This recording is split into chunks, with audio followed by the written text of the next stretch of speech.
En 1976, Jesús Reyes Heroles impulsó la reforma política que abriría a México a la democracia. Una reforma que permitió la legalización de partidos de oposición, la incorporación de minorías en el Congreso y la ampliación de los derechos políticos y de participación electoral. Lo hizo a contracorriente de un régimen mayoritario, apostando por una sociedad civil que exigía la representación real y pluralidad. Gracias a esa apertura, las fuerzas políticas opositoras comenzaron a ganar espacios, a competir, a construir contrapesos. Hasta que en el año 2000, México vivió, después de más de 70 años, su primera alternancia en el poder. Hoy, ese legado democrático está en riesgo. La reforma electoral propuesta por la llamada Cuarta Transformación plantea la desaparición de plurinominales, con el objetivo de favorecer la sobrerepresentación del partido en el poder y reducir la competencia de las fuerzas opositoras. La pregunta es inevitable. ¿Estamos avanzando hacia una democracia más sólida o desandando el camino que costó décadas construir?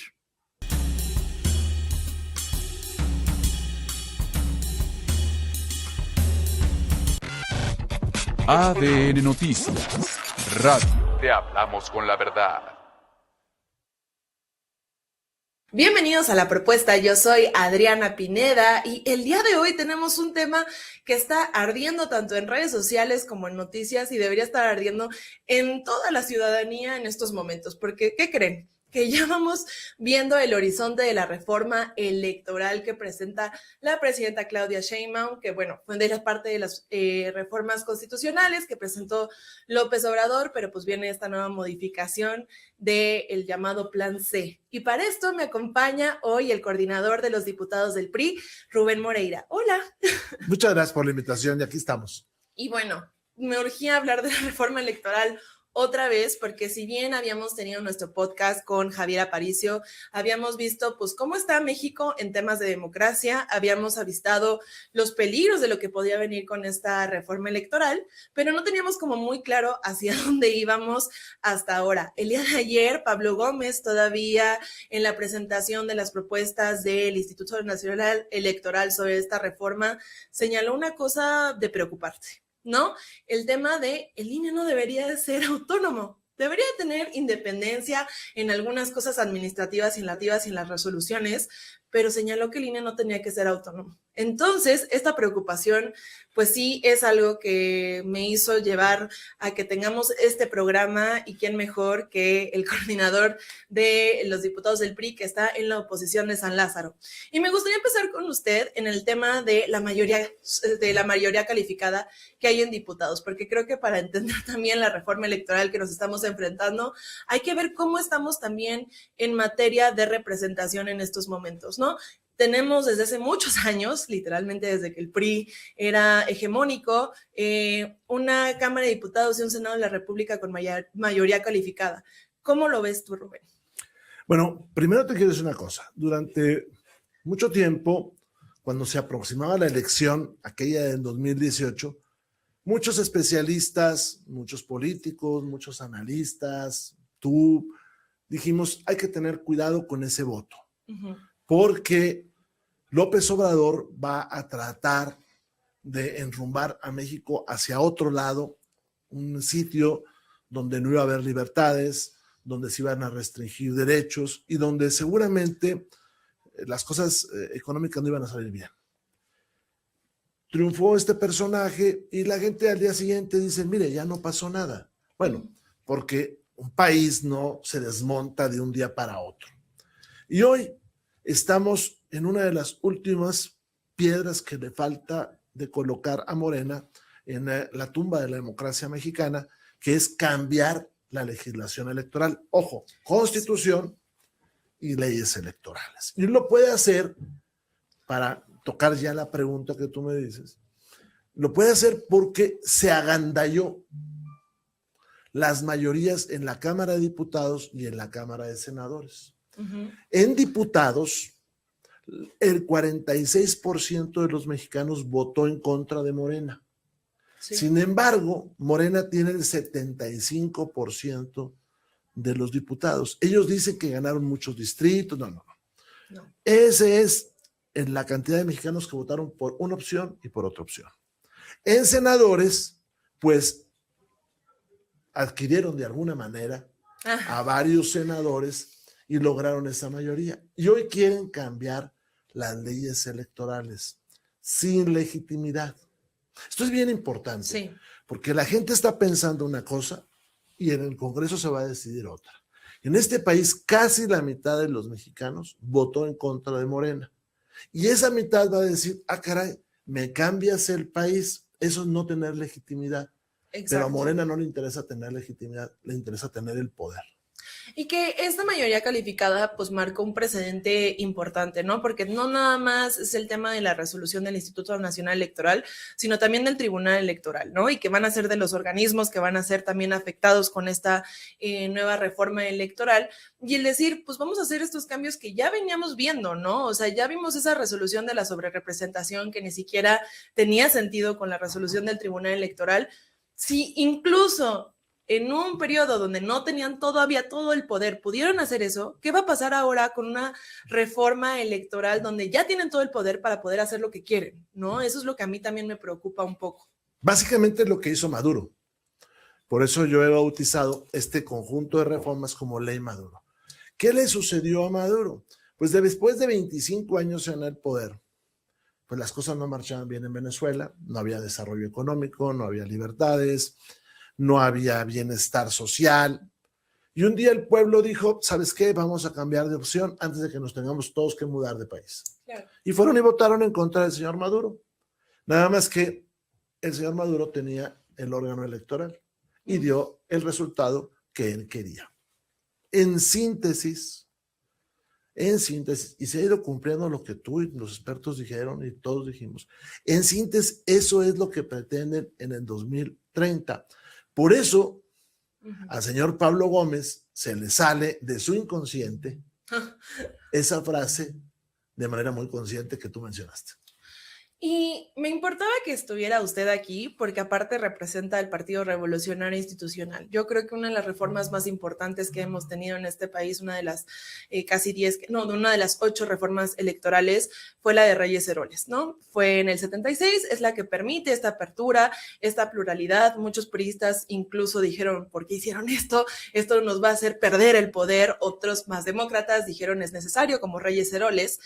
Hoy el PRI es una de las fuerzas que ya no son la primera fuerza, no son la segunda fuerza. ¿Cómo, como priista, ve a retrospectiva esta reforma electoral? Aquella de Reyes Heroles. No, esta con respecto a lo que hicieron en el partido. Déjame te cuento rápido. El PRI es un partido que viene de una revolución. Entonces, en 1930, ese grupo de revolucionarios querían llevar a la realidad por lo que ellos habían luchado. Educación pública, reparto de la tierra, lo del petróleo, salud, todo eso, leyes laborales. Pero pasa el tiempo y nos alejamos de ese momento, del momento fundacional. Los partidos que vienen de revoluciones normalmente no quieren dejar el poder. El Partido Comunista Chino, el Partido Comunista de la Unión Soviética, no quieren dejar el poder porque hicieron una revolución. Claro. Al momento de alejarnos, el PRI siente que eso es insostenible. Hoy en la mañana desayuné con un viejo luchador de izquierda y me decía, fíjate que sí hay una diferencia. Cuando el PRI era hegemónico, tú dijiste, sí se preocupaba por lo que decía la oposición, eso de Reyes Heroles. Claro. Ahora es al revés. La oposición de izquierda de entonces no se preocupa por lo que diga la oposición de ahora. Fíjate el cambio tan dramático. Y pues no se van a querer ir del poder. Eso es lo que en el fondo está sobre la mesa. No se quieren ir del poder. Por eso yo lo que le digo a todo el mundo es pongan atención. Sí. Están usando mentiras para tratar de introducir en la población un ánimo favorable a la reforma. Y dicen 3 mentiras. La primera, es que los plurinominales no ganan elecciones. Si tú agarras la boleta por el lado anverso o por el reverso, como se quiera ver, ahí están los nombres de los plurinominales. Pero el problema no son los plurinominales, son 2 cosas. A Morena no le gusta la representación proporcional. Exacto. O sea, no quiere que el 46%, en el ejemplo que estoy poniendo, quede representado. Segundo, no le gustan los legisladores avesados. Entonces dice, pues que esa parte no llegue. Claro. Porque le gustan los que nada más levantan la mano.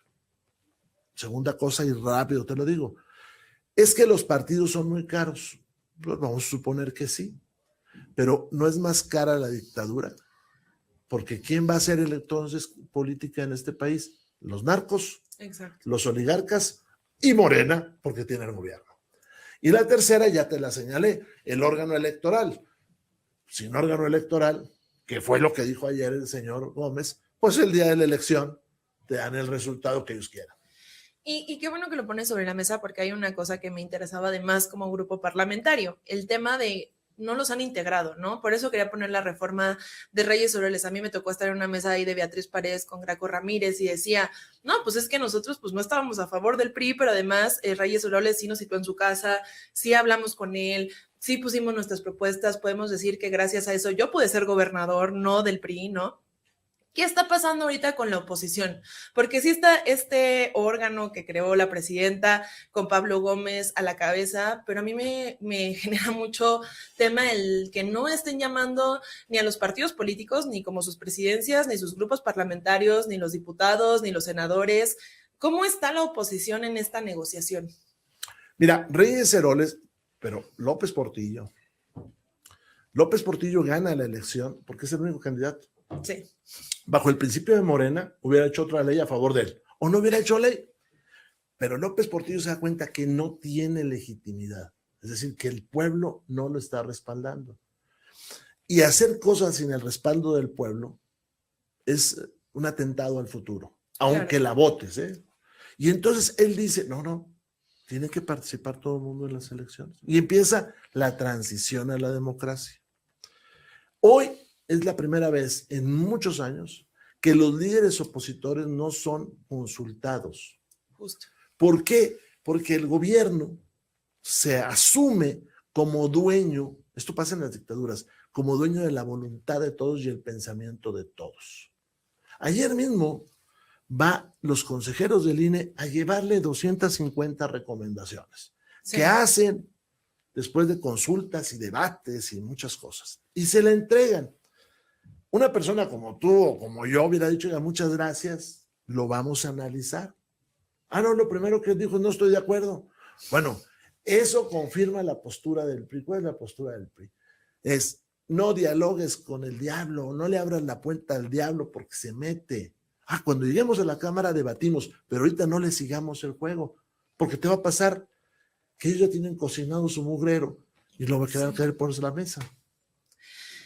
Y está peligrosísimo, ¿no? Porque creo que la iniciativa va a llegar de una forma pues bastante fuerte, ¿no? Creo que una de las cosas que también me gustaría hablar ahorita justo de la discusión de la iniciativa es cómo lo ve desde la parte de Claudia Sheinbaum diciendo todavía no está lista, vamos a ver, pero Monreal ya tiene una ruta trazada, ¿no? Ustedes los diputados, al parecer con el líder de la Jucopo, ya hay una ruta trazada, ya dijo que en enero, que en febrero, que en marzo, que la discusión, y él es el que está llevando la batuta.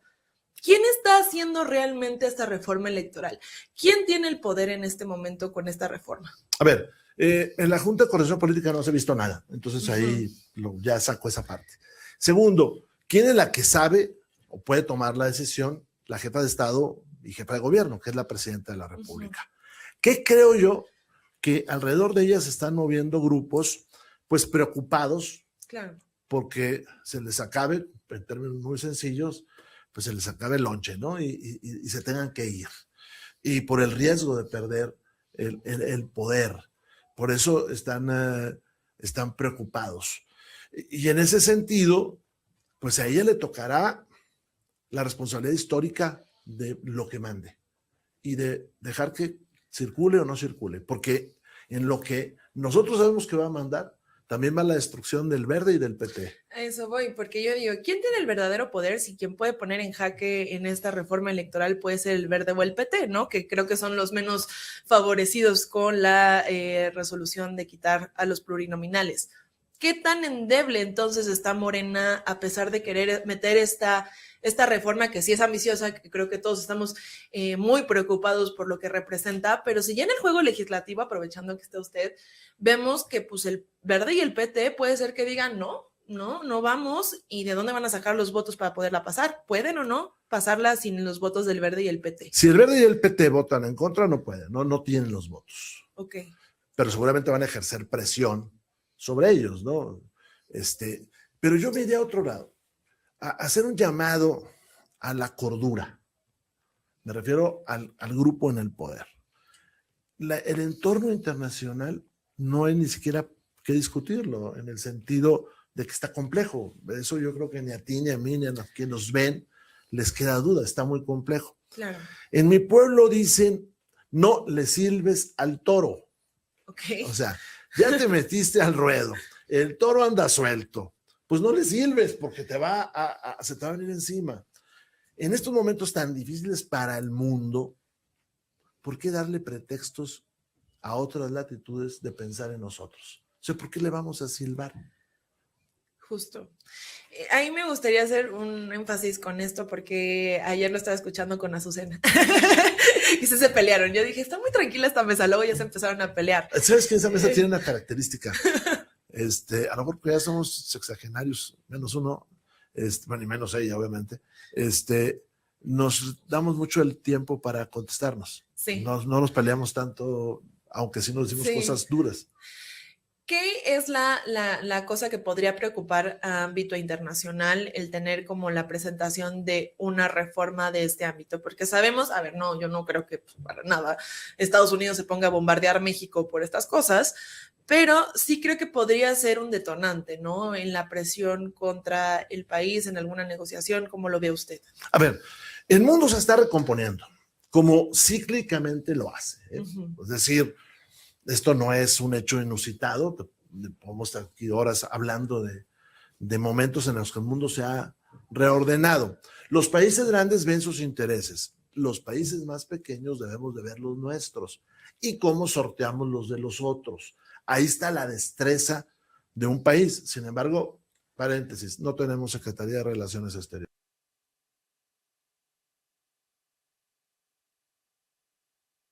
Está desmantelada. Sí, yo decía... Tenemos los consulados, que es lo que tiene México, pues son gente sobre todo de carrera, pues no tienen dinero, no tienen ni sueldo. Bueno, es el paréntesis. Sí. Entonces, no es que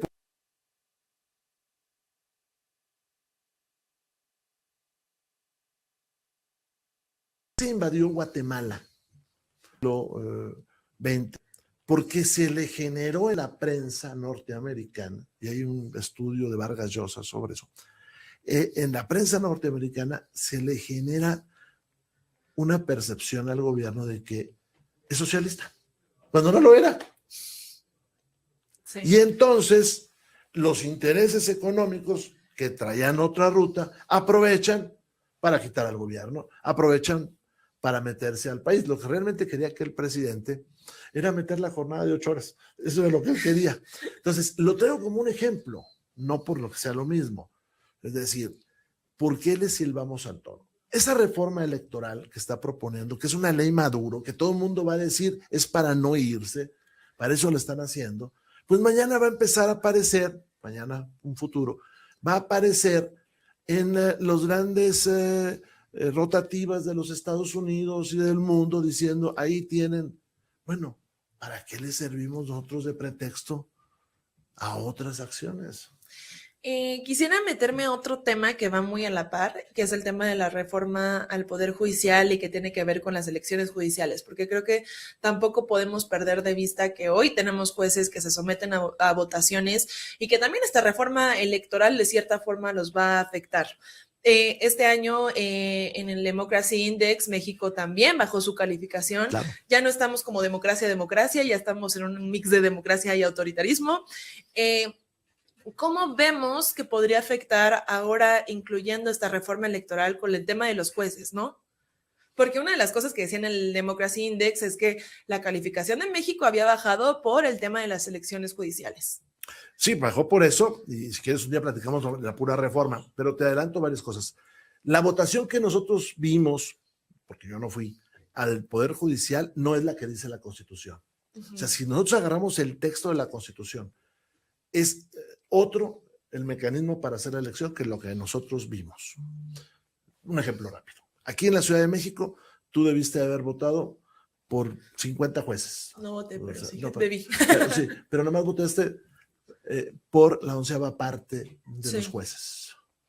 ¿Por qué? Porque la ciudad se dividió en 11 partes y López Obrador había dicho, usted va a elegir a los jueces con los que va. No, nomás elegiste a la 11ª parte.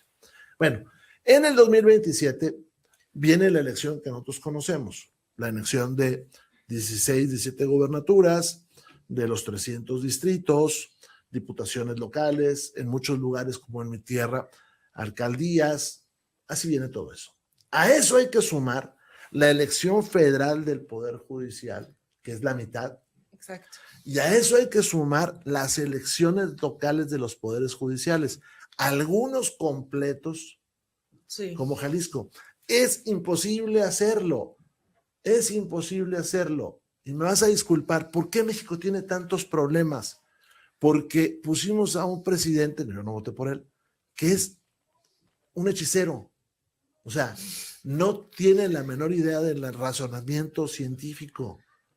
Hágase porque se haga y como se haga y como salga. Hablando un poquito también de esta parte de la Constitución, porque quienes califican la elección son el Tribunal Electoral, ¿no? Y creo que ahorita hemos visto pues, que hay un declive en el Tribunal Electoral bastante importante. Empezaba el programa con el tema de la sobrerepresentación, porque fueron ellos los que pues, calificaron esta elección y fueron ellos los que dieron el palomazo final, ¿no? De decir esta elección sí incluye la sobrerepresentación, que no es sobrerepresentación, solamente son muchísimos ahí, pero todos son buena onda, ¿no? ¿Cómo vemos? Porque una de las cosas que a mí me llamaron la atención con la elección judicial, sumándome a lo que quiero plantear, fue pues que ellos eran los encargados de calificar no solamente la elección, sino los candidatos, ¿no? Permitieron que los comités de evaluación hicieran un pésimo trabajo y ellos todavía palomearon el pésimo trabajo y nos fuimos a quitar hasta criterios que ustedes habían ya pues terminado de aprobar en la Cámara de Diputados, como que tenían que tener incluso una calificación mínima de promedio. ¿Cómo vamos a ver entonces al Tribunal Electoral dentro de estas reformas y en la práctica también? Porque... Entonces, te voy a decir cómo se ha comportado hasta ahora. Voy a utilizar un ejemplo que es terrible, pero que sucedía. ¿Qué pasaba en la Alemania nazi?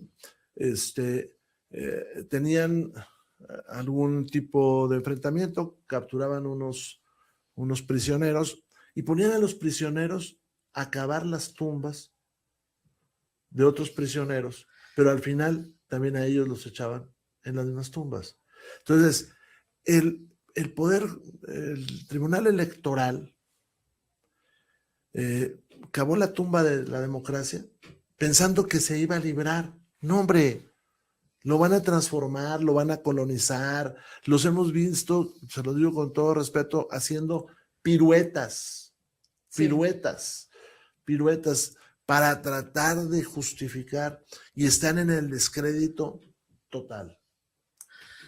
Usted como legislador, que también ya lleva varias legislaturas siendo diputado y siendo coordinador, que a mí me tocó trabajar desde René con usted, y una de las cosas que vimos desde el 2018 fue, sí, claro, y fue una de las cosas que vimos fue cómo se empezaba a planear este plan maestro de destrucción, ¿no? No solamente llegamos a las reformas constitucionales, porque creo que desde 2018 vimos cómo se empezaron a quitar órganos que eran contrapesos, ¿no? En la educación, a desaparecer cosas. ¿Cuál es la mirada de Rubén Moreira como coordinador del grupo parlamentario, como legislador, sobre lo que está haciendo Morena? O sea, ¿va a ser el último proyecto que piensa que puede hacer Morena? O sea, pues ya el último clavo al ataúd, ¿o piensa que hay mucho más allá de esta reforma electoral? A ver, desgraciadamente, las cosas en el país no van a marchar bien. La economía del país está mal, pero además las finanzas del gobierno no funcionan. La deuda está creciendo de manera exponencial. Cuando el PIB no crece, o sea, el Producto Interno Bruto no crece, no puede crecer la recaudación, porque pues no puedes, llega un tope vaya de esto. Hay países que recaudan muy bien. Nuestro Producto Interno Bruto, nomás para darle una idea a la gente, es 1.8 billones de dólares, con B. El de Estados Unidos es más de 30 billones de dólares, nomás para que vean la desproporción.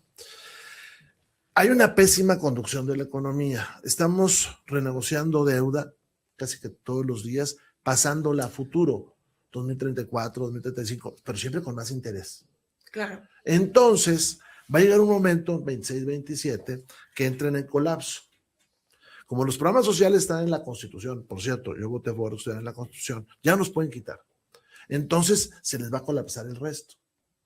Y todos los países del tamaño nuestro que tienen colapso económico, pues llega un momento en que la población dice, oye, ya no puedo aguantar sin sueldo, no puedo aguantar sin ciertos satisfactores, sin educación, más sin vocaciones, quiero otra opción democrática. Es para lo que sirve la ley Maduro. Ok. O sea, ¿qué pasó la noche del día de la elección de Maduro? Cuando le dijeron, oiga, muestre las actas. Y sacó una hoja, un PowerPoint, dijo, aquí están los resultados. Oiga, las actas, ¿para qué? Para eso quieren, no nos engañemos. Para eso quieren. Y, oye, me decía, ¿será capaz de hacerlo? Oye, ¿fueron capaces de destrozar el Poder Judicial que no sean capaces de destrozar la ley electoral? Sí. Hay una de las cosas que me llevaron a hacer este podcast y fue cómo buscamos otra forma de hacer oposición. No nada más como partido político, he traído a mucha gente de sociedad civil, sobre todo porque creo que en este momento las causas de sociedad civil al parecer están en la oposición y no dentro de la agenda del gobierno. Y una de las cosas que me interesaba también como en el legislativo es, bueno, pues tienen mayoría calificada en ambas cámaras. ¿Qué le toca hacer a los partidos que son de oposición, pero que realmente sus votos pues no son ni siquiera importantes al momento de decidir cosas cruciales porque ya tienen los votos suficientes? ¿Qué le toca hacer al PRI, al PAN, a los partidos de oposición en estos momentos? Te digo varias rápido. Una es unirnos. No me refiero a ir en la misma elección, no. Unirnos, discutir, sí, claro, estar juntos. Dos, hacer pedagogía, cuando menos para que quede sobre la mesa él, se los dijimos. Tres, hacer política, venir aquí, explicarlo, ser incansables. Cuatro, decirle a la gente, esto es más serio de lo que ustedes creen y va más allá de qué vamos a comer hoy, va a nuestros hijos, a nuestros nietos, a nuestros bisnietos, porque podemos detener el desarrollo del país, podemos perder libertades y luego reconstruir las cosas es muy difícil. Y desde la parte social, ¿qué piensa que debería de estar pasando? Porque una de las cosas que también he platicado siempre es el tema de las manifestaciones, ¿no? Ya vimos que no importa cuánta gente salga a la calle, ya vimos que si hay gente saliendo a exigir seguridad, a luchar contra los desaparecidos, no está siendo una forma ya de presión. Creo que en algún momento, pues, incluso para que existieran estas reformas electorales, fue parte de las manifestaciones, la presión social, las que permitían estos cambios. ¿Qué nos queda también como sociedad para poder hacer presión a este gobierno? Porque al PRI y al PAN sí le interesaba lo que está diciendo la gente. Esa es la diferencia. Ahora, yo no digo que no sirvieron, sí sirvió. O sea, todas manifestaciones, las que se hicieron, todas esas manifestaciones generaron conciencia. Y ahí está la conciencia. Te digo algo que no debería decirlo. En estos momentos es cuando requerimos ese llamado de la sociedad, porque tiene que salir de la sociedad, a hacer de nueva cuenta las manifestaciones. Totalmente. Son donde van a contar, porque ahorita el toro está volteando a vernos. Y aquí necesitamos que el torero, que es el gobierno, se modere y no haga una locura. Y ya para cerrar, ¿qué esperamos para el 2027? Para el 2027, desgraciadamente, crisis económica. Y en las elecciones, viene la renovación de la Cámara de Diputados. ¿Podríamos quitar esta mayoría calificada? ¿Cree que sí va a pasar? Si las elecciones son limpias, claro que sí. Pues muchísimas gracias por estar el día de hoy. Creo que nos llevamos muchas cosas sobre qué pensar y entender que el tema no nada más es la aprobación de esta reforma, ¿no? Sino que incluye varios organismos, incluye a la sociedad civil, incluye al tribunal, que yo digo, es que a veces la gente no los pela. A los medios de comunicación. Y a los medios de comunicación. Y digo, hay veces en el que nos hace falta hacer más pedagogía y explicarle a la gente que no nada más es el INE el que va a salir afectado, ¿no? Por así decirlo, sino son las elecciones, es el tribunal electoral, son los medios de comunicación, porque hay tenemos que ver el tema de fiscalización también, cómo lo van a querer meter, ¿no? Porque, la libertad de las personas. Y la libertad. Rubén, ¿dónde te podemos leer? ¿Dónde te podemos escuchar para que la gente te busque? Pues vengo seguido aquí a ADN, muy seguido, y es un lugar espléndido de libertades. Y tengo columnas en varios periódicos, Eje Central, Heraldo, El Sol de México, El Debate, La Voz de Michoacán, Índigo, aquí también. Tengo muchas columnas por ahí. Él escribe en todos lados. Pues sí, un periódico cuatro columnas a la semana, sí. Mira, donde nos dan un espacio de libertad hay que aprovecharlo, porque son tiempos que después nos podemos arrepentir. Perfectísimo. Esperemos que podamos tener otra entrevista porque también Y ya este es un viene... buen lugar para eso. Ay, muchas gracias. Pero también viene el inicio de sesiones también. Estamos también en Atypical, por cierto. Sí, estamos en Atypical los dos. Bueno, pues muchas gracias por estar aquí también. Yo soy Adriana Pineda.